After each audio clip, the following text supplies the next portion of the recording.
ஃபாரினுக்கு போய் படிக்க போன ஒருத்தர் அங்கேயே வேலையும் பார்த்துட்டு நிறைய சம்பாதிக்க ஆரம்பிச்சாரு. அவருக்கு இருந்த கடன்கள் எல்லாத்தையும் அடைச்சிட்டாரு. அடுத்தாப்புல நீங்க அங்க இருந்து என்ன வீடு வாங்க போறீங்களா? என்ன பண்ண போறீங்க? அப்படின்னு கேட்டப்போ, அவர் சொன்னாரு, இல்ல நான் இந்தியா திரும்ப வந்துருவேன்" அப்படின்னு சொன்னாரு. ஏன்னு கேட்டதுக்கு, "காசு எப்படி சம்பாதிக்கிறது அப்படிங்கிறத நான் கண்டுபிடிச்சுட்டேன். காச வச்சு என்னென்ன செஞ்சுக்க முடியும் அப்படிங்கிறதையும் நான் கண்டுபிடிச்சுட்டேன். ஆனா, அது எதுலயுமே நம்மளோட வாழ்க்கை முழுசா இல்லைங்கிறதும் கண்டுபிடிச்சுட்டேன். காச மட்டுமே வச்சுக்கிட்டு வாழ முடியாது. இது ஒருவேள ஏழைகளுக்கு நான் சொல்றது கிண்டலா தெரியலாம். ஆனா உண்ம அதுதான். நான் எங்க எவ்வளவு சம்பாதிச்சாலும், நான் வேற ஒரு ஊர்ல இருக்கேன். என்னோட உறவுகள விட்டுட்டு இருக்கேன். எனக்கு பிடிச்ச சாப்பாடு, எனக்கு பிடிச்ச இடம், மனிதர்கள் எல்லாரையும் விட்டுட்டு நான் இங்க இருக்கேங்கும்போது, அந்த பணம் என்னைய நிறைவு செய்யாது அப்படின்னு அவர் சொன்னாரு.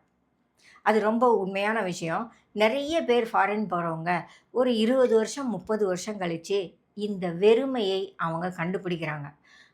நம்ம ஊர்ல இருக்கிற நெறைய பேர் சொல்லிடுவாங்க, "அவன் நல்லா அங்க சம்பாதிச்சுட்டான்ல, இப்ப தான் தெரியுதா?" அப்படின்னு. உண்ம.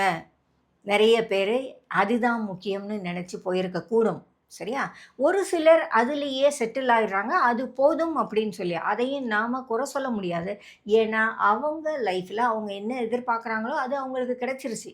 அப்படி இருக்கும்போது நாம அவங்கள குறை சொல்ல முடியாது. அதே சமயம், "இது எனக்கு காணாது. நான் எதிர்பார்த்த வாழ்க்கை இது இல்ல. கொஞ்சம் பணம் குறையா இருந்தாலும், சந்தோஷமா என் ஊர்ல இருக்கணும். என் ஜனங்களோட இருக்கணும்." அவரு ஒரு வார்த்தை சொன்னாரு, "என் ஊர்லயே நான் இன்னும் பார்க்காத விஷயங்கள், தெரிஞ்சுக்காத விஷயங்கள் நெறைய இருக்கும்போது, நான் இந்த ஊர்ல போய் டூர் போய் எங்கெங்கேயோ பார்த்துக்கிட்டு இருக்கேன். அப்ப எனக்கு தோணுது, நான் என் ஊர்ல இத போய் பார்த்தனா? அத போய் பார்த்தனா? அதெல்லாம் எனக்கு தெரியாதே! அப்ப இந்த ஊர்ல இதையெல்லாம் பார்த்து என்ன ஆக போகுது? அதையும் தான் அதுதானே எனக்கு ரொம்ப முக்கியமா தெரிஞ்சிருக்கணும்." அப்படின்னு அவர் சொன்னாரு. இது மாதிரி நெறைய விஷயங்களை யோசிக்கிறவங்க இருக்கிறாங்க.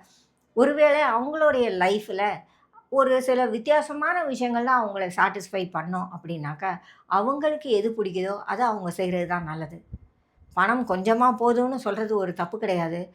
பணம் நிறையா தான் வேணும்னு சொல்றதும் தப்பு கிடையாது. அவரவர் உழைப்பில் வாழ்ந்துகிட்டாலும், அவரவர் வருமானத்துக்குள்ள வாழ்ந்துகிட்டாலும், இந்த ஸ்டேட்மெண்ட் எதுவுமே தப்பு கிடையாது. நான் அந்த நண்பர அதான் சொன்னேன். உங்களுடைய வருமானம் உங்களுக்கு போதுமா இருந்தா, தாராளமா நீங்க இங்க வந்துடுங்க.